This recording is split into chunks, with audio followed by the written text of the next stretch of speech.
We've all heard the name Jane Doe. It sends chills down your spine, doesn't it? It's a name that whispers of the unknown, of someone lost and forgotten. But where did this name come from? Why Jane Doe? The truth is, the use of John Doe and Jane Doe dates back centuries. We find it in the dusty law books of England, used as placeholder names in legal disputes. Imagine a time when property lines were everything, and you needed a way to identify folks in court, even if you didn't know their real names. John Doe became that placeholder, a legal stand-in for the everyman. Over time, Jane Doe emerged as the female counterpart. These names weren't meant to be permanent. They were temporary tags on cases that involved unidentified people. But as time went on, these names became synonymous with the unidentified themselves, especially in cases of untimely deaths. The use of Jane Doe isn't just about legal technicalities. It represents the human need to give a name and identity to the unknown. It's a flicker of respect, a reminder that even in death, everyone deserves recognition. In today's world, the term Jane Doe is more than just a historical footnote.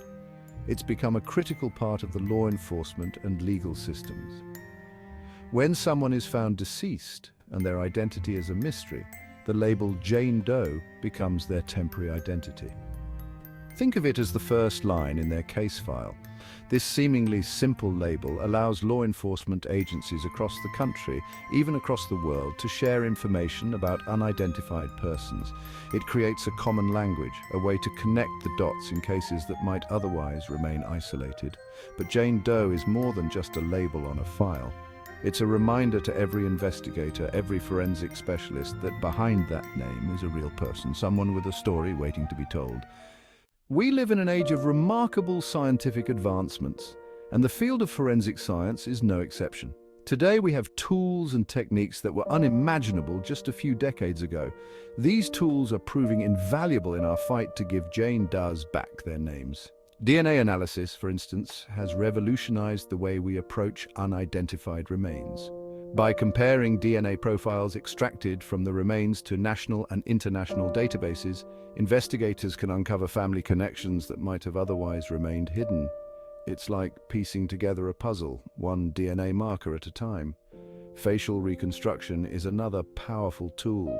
Skilled artists can use skeletal remains to rebuild a face, providing a glimpse into what a Jane Doe might have looked like in life. This can be incredibly helpful in jogging someone's memory or generating new leads in a cold case. Voices from the forensic front experts speak out. Dr. Susan Smith, a leading forensic anthropologist, puts it best. Every bone tells a story. These scientists dedicate their lives to listening to those stories, to deciphering the secrets held within the silence of bones. It's not just about identifying the deceased, it's about bringing closure to families who have been living with the agony of not knowing.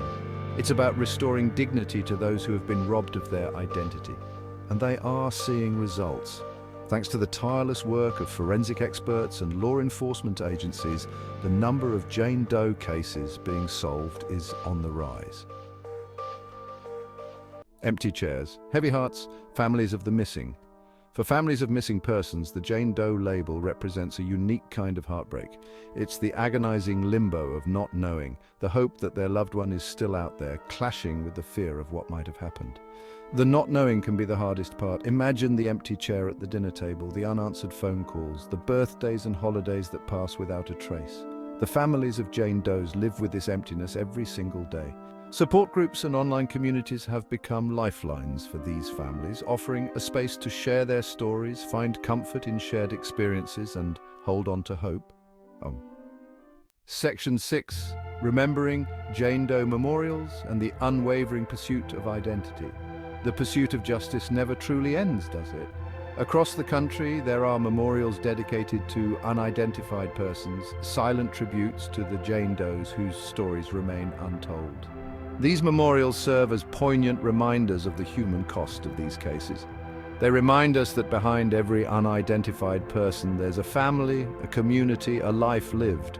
These memorials also stand as symbols of hope and perseverance. They remind us that we must never stop searching for answers, that every Jane Doe deserves to have her name spoken again. And sometimes they do.